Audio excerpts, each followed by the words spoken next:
There's a mouse in the house. Let's get it out. Too good to be true. A food-related too good to be true crime. Too fucking good to be true crime. A banana rammed his station wagon into the locked glass doors of a gas station. A banana. Banana. Banana. Banana. Banana. Austin, back for another too good to be true crime. How are you, my friend? I'm doing good. I've been better. I think we'll probably get into it in this episode, but I think you committed some kind of witchery, some kind of crime against me, Rich. I think it was 2 episodes ago we talked about my dislike for cockroaches and rats and your disliking for mice. Am I correct? That's all right. So, what happened was, I haven't seen a mouse, especially in a house, for a long time. On the underground, yes I have, but actually not in a house for a long, long time. We get them quite a lot over here. So what happened was, I was at my in-laws, and Jem came upstairs and she said, the cat's got a mouse downstairs. And she was so casual about it. And I was like, what do you mean? The cat's got a mouse downstairs. Yeah, she's got a mouse, she's playing around with it. I'm not doing anything. I'm waiting for mum and dad to come home. And I was like, we can't just leave it in the house like that. We're staying here tonight. I don't want to be going to bed where there's a loose mouse running around the house. I come downstairs and I'm like, oh my Lord, that is quite a sizable, not massive, but a sizable little mouse. And the cat's just sitting there with its paw on it. Just sitting there, just tapping it on the head. Then the cat would release its paw, and then the mouse would run around the house, having a great time, frightened to hell. Then the cat would just go and catch it again. Then the cat picked up the mouse and took it upstairs. And I was like, don't get it, go upstairs, it's going upstairs. What are we going to do? Anyway, we shut all the bedroom doors. And I was like, what are we going to do? We've got to get rid of this with this mouse. And then the cat, Tilly, she was loving it. I mean, she was putting her head through the banisters. Like, it's a big game to her. And I know that you hate mice. So what did I do? I took a video of the whole thing. And I said, Jem, sort the mouse out. Get a pint glass. Put it on. Anyway, the mouse was like petrified in the corner of the stairs. She put the pint glass over it very slowly, got a chopping board, took it downstairs, eventually just released this mouse back into the field opposite the house. So I messaged you and I said, I've got a video. I want to warn you what it is because I know your dislike for mice. Do you want to see it? And you said to me, I'm not as bad with mice as you are with cockroaches and rats. I'm ready to see it. I send you the video and you were like, I cannot believe that was in your house. I would hate that. Then what happened not only 3 hours later? You tell me. I'm taking a nap, and I can hear my cats playing with something. And usually they've just gotten a toy out of their cute little cat toy box, and they're playing with one of their cat toys. I could hear them playing around. When it goes on long enough, then we start to wonder if it's a cockroach. Because I'd say like maybe once a month, the cats get a cockroach, and they end up killing the cockroach. They don't eat it, they just leave it there. And then we just throw the cockroach out. And to me, it's not that bad. I figured, oh, maybe they got a cockroach. I'll wake up in a minute, but I was sleeping. I was in a nap, and it went on just a little bit longer. And my wife was next to me, and I said, Liz, I think they got a cockroach. And she had been working on her laptop. She was more awake than me, and she got up, and she goes, babe, that's not a cockroach. It's a fucking mouse. Rich, we got a fucking problem. There's a fucking mouse in our apartment. We were taking a nap. And one of the girls got a mouse. The same fucking day. We've never had a mouse. We live on the 8th floor. We've never had a mouse in our apartment. And the same day that you send me a video from England that there's a mouse in your house, we get our very first mouse in our apartment. It's unbelievable that what are the odds? Literally, I was on the coast of England.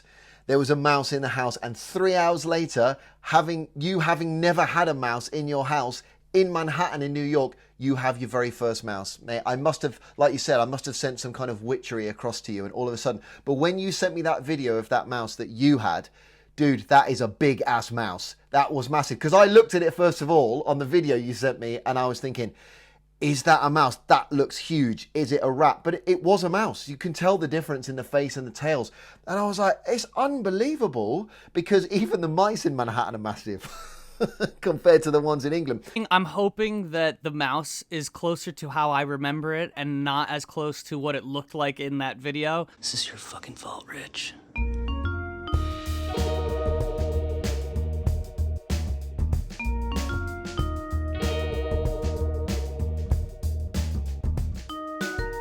Because to me, it wasn't that big. It wasn't that awful for me to have to. Rich, there's a fucking mouse in our apartment.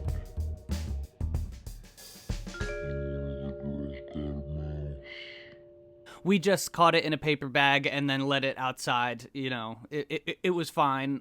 I don't think it was injured or anything like that. But Did you, like, when you picked it up with a bag, like, did you feel the mouse in your hands? no, the mouse was on one of our shelves, and so I sort of put the bag underneath the shelf and pushed the stuff on the shelf slowly so that the mouse had nowhere to go except to drop off into the bag. I was pretty impressed with how harmlessly we were able to get it in there. The funniest thing that I remember when you sent me the video was when the camera panned around to your wife Liz's face. It was utter. It was a cross between disgust, disdain, fear, hope, an absolute travesty. It was hilarious, but I couldn't believe that, mate. It was. My plea to Liz was, please just keep this cup. She had a large, maybe a pint-sized cup or something. And Yeah. she had it, and I said, please just be ready. And she was standing there, and I felt, I don't know what to do about catching a mouse. And I was just like, babe, you just have to be ready because I have no idea how fast this thing is going to be. And thankfully, Liz did not have to jump into action, but I think she was for sure ready to jump into action if she had to. But it is too good to be true that you sent me that video, and then later that day it happened. And I do consider it a bit of a crime on your end, Richard. I'm still holding you to blame for the intruder in my house. Well, mate, I'm very proud of you for dealing with it. To be honest, I didn't deal with it. I was just filming the whole episode, and I was orchestrating Jem what to do.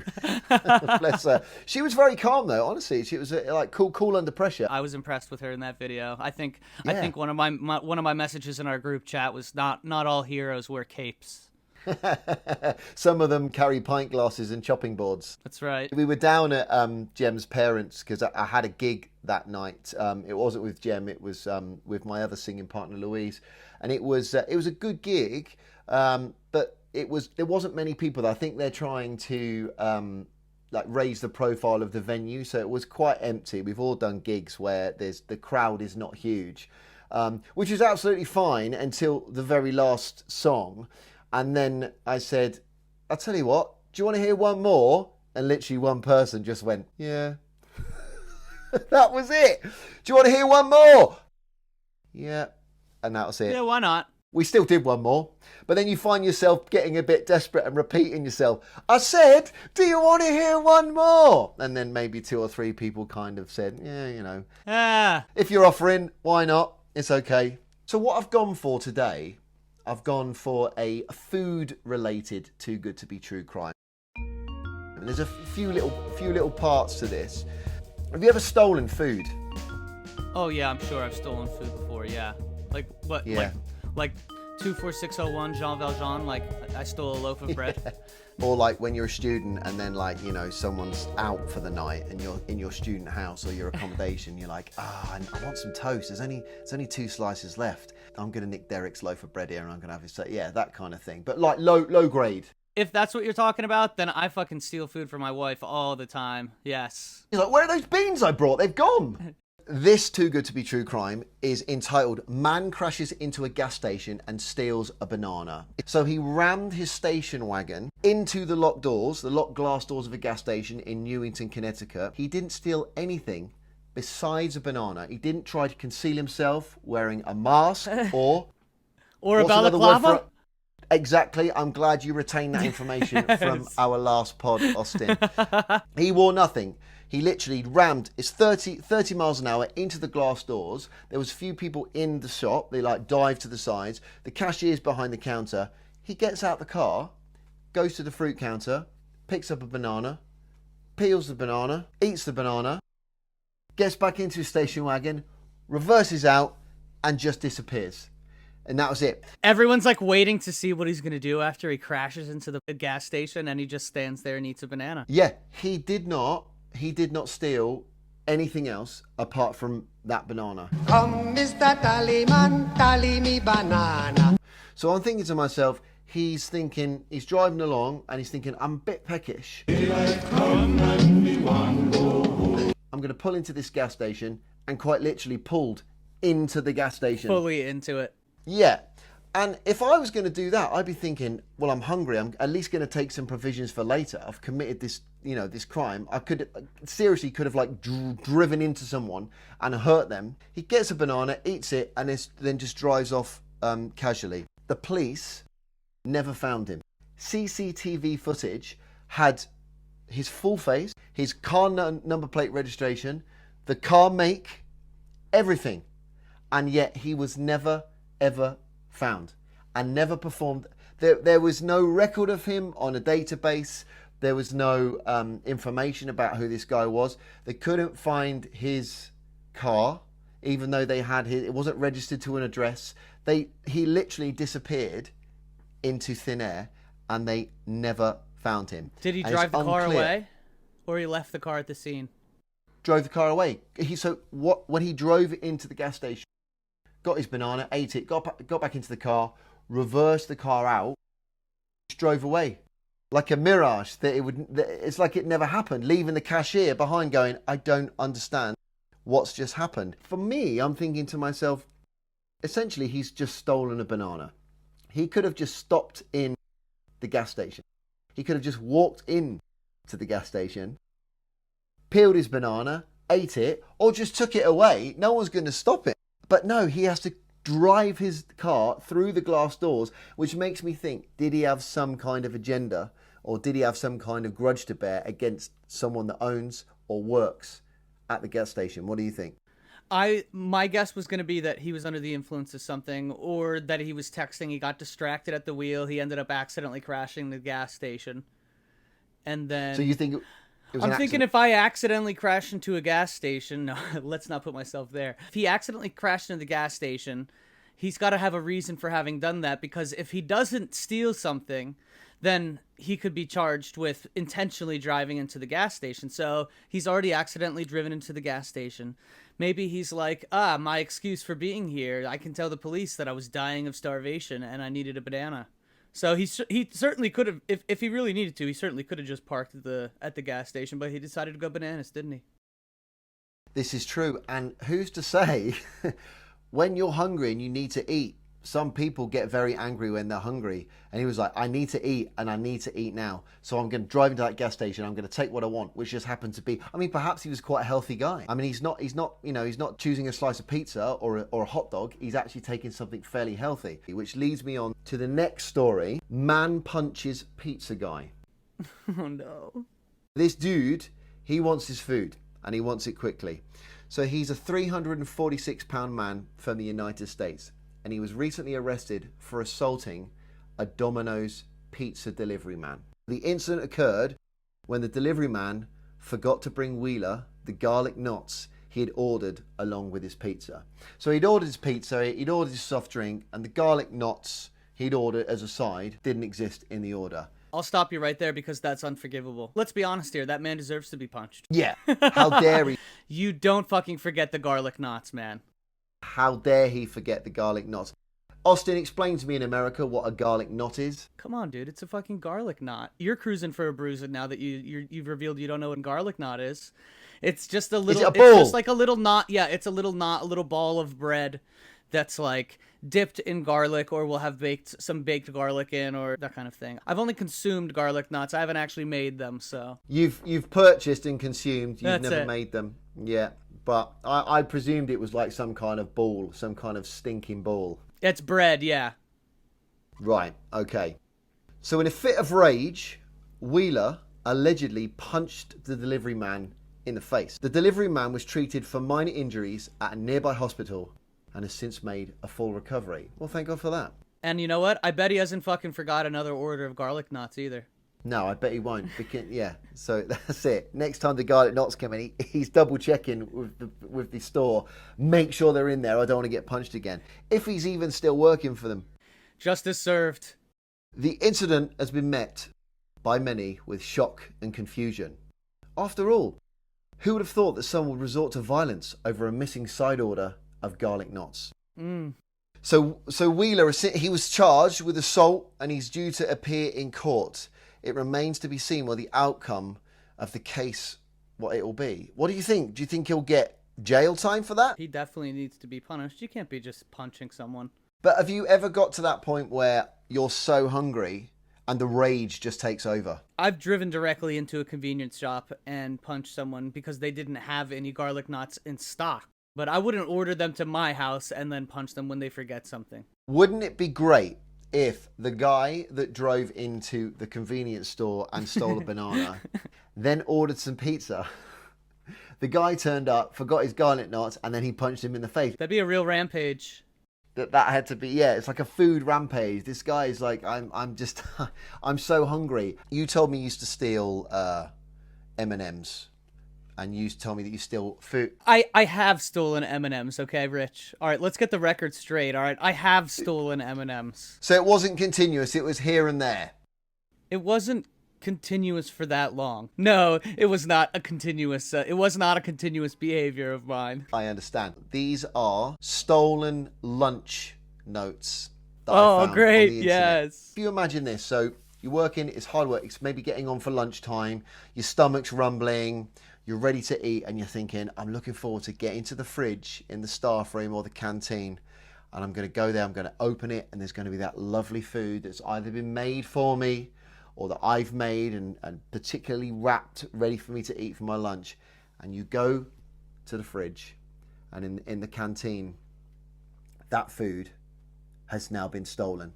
What do you do? If that happens, what do you do? I would probably take elaborate steps to leave some kind of note. Or perhaps prank them somehow, right? I'll take the same food the next day, but put some laxatives in it or something like that. If you steal my food out of the fridge, I will go all out. You're going to take matters into your own hands, which is yeah. exactly what the people did from these stolen lunch notes that I'm going to read now. This one's called Someone Call a Doctor. To the ignorant person who stole my lunch between yesterday and today, I just want to let you know that I have strep throat, and you will have noticed that I've partially eaten the food. Don't be surprised if you get sick. I'm sure a visit to the doctor will cost you more than you would have paid if you'd have bought your own lunch as opposed to stealing someone else's. Also, since you're such a genius, I just wanted to remind you that what you did is stealing, and it would be a shame that you lose your job for being a thief. On second thought, it wouldn't be a shame, it would be great. Merry Christmas and a Happy New Year to you and your family. Oh no. And that is typed. That's not a handwritten note. They've gone to their desk and they've typed that out. It's fully punctuated with paragraphs and everything. It's on orange paper and they've stuck that in the fridge where their lunch once resided. I thought that one I love brilliant. the telling them that you're sick, especially if you weren't sick, right? So Yes. I love being like, good for you, just so you know, I've been struggling with laryngitis for the last 3 months. I'm highly contagious, and now you're probably going to lose your voice, you know? Yeah. That's brilliant. Because also it's a good way to deduct who the thief was. Because if that is true and they are sick, that person's going to get sick too. You can go to their desk and you can smash their coffee mug over their face. And then you've got your revenge, haven't you? Right, number 2, entitled To the Food Thief. Okay. To the food thief. And this is on a sticky post-it note. So they've not typed this one. It's just been not neatly scribbled. Because of your actions, I have now begun to spit in all of my food. Seriously, steal it at your own risk. P.S. I also have a cold sore. If they do have a cold sore, that person's going to get one, and you could do some serious infiltrations to see who's stolen your food. You could probably even tell who it was just by who's the person walking around the office seeming pretty paranoid for the next couple of days, you know? Yeah. Or you can check in people's drawers, and if they've got like a tube of Zavirax or something in there, you know that they've been the food thief. This one is it's 3 post-it notes, and it's over 3 different cans of Diet Coke. And it says, "The beverage you are about to consume doesn't belong to you." A sad face. Are we playing finders keepers? I think not! Exclamation mark. The 3rd can says, "Don't I look delicious? Too bad. Get your own." Laughy face. On 3 cans of Diet Coke in the fridge. Do they appear to be written by the same person? They're all written by the same person. That's great. Yeah. Which I think is funny because, you know, they're seeing the humorous side to it. It makes me want to leave a whole 12-pack of Coke and then just be like, hey, just a reminder, these aren't for anyone. Nobody can have these. Yeah, and and also the notes are on each note is on each can. It's not like 3 notes on one can. It's like as if to say, yeah. So someone's like, you're playing along with it. Okay, this one is called Beware. This is typed. Beware is in bold red letters. And it goes on to say, one of your co-workers is a thief and also completely lazy. And they stole my sandwich. They stole, capital letters, a homemade sandwich. Who steals food in the first place? Question mark. And honestly, who steals a non-packaged product? Do you really want to steal something and eat something that someone else has handled? From now on, I suggest everyone sneezes on and profusely licks their food prior to bringing it into work. I know I will. Capital letters, karma will find you. I mean, that has been well articulated, that one. And that's a beware letter. That's a beware letter that's been stuck onto the front of the fridge. So anyone that works in the office that goes into the fridge will filthy. see. I'd lose my appetite if I saw that. I wouldn't want to keep my food in that fridge. Also, just imagine everyone making their sandwiches, cutting them up at home, their wife or husband coming in and saying, "What are you doing?" And going, "Just licking my sandwiches so no one else eats them tomorrow at work." They'll be nice and soggy when you go to get them from the fridge the next day.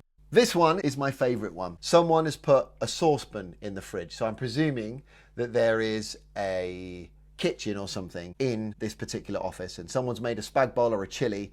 They've put the saucepan into the fridge. They've put the lid on it. There's a post-it note that is on the side of the saucepan and it simply says 3 words and underscored, touch and die. Great. If the saucepan's going to explode or something if you touch it. Yeah. So if someone goes and does that, they'll find out who they are and essentially kill them. I'm wondering, in an office environment, whether human resources would get involved in this and go, you can't write things like that on... You can't say, please don't eat my food, but to write touch and die could be deemed as being particularly threatening. Okay, the next one. Again, I'm quite impressed with the lengths that people go to actually create these notes, because this one has been, there's capital letters, there's underscores, it's written, some of it's written in italic. This one is entitled, Who Stole My Sandwich? And then it says underneath in italics, probably the same person who stole my rice on Monday and my salad 2 weeks ago.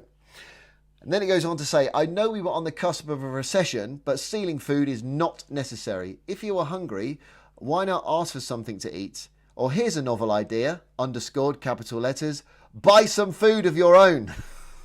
And that's where it finishes.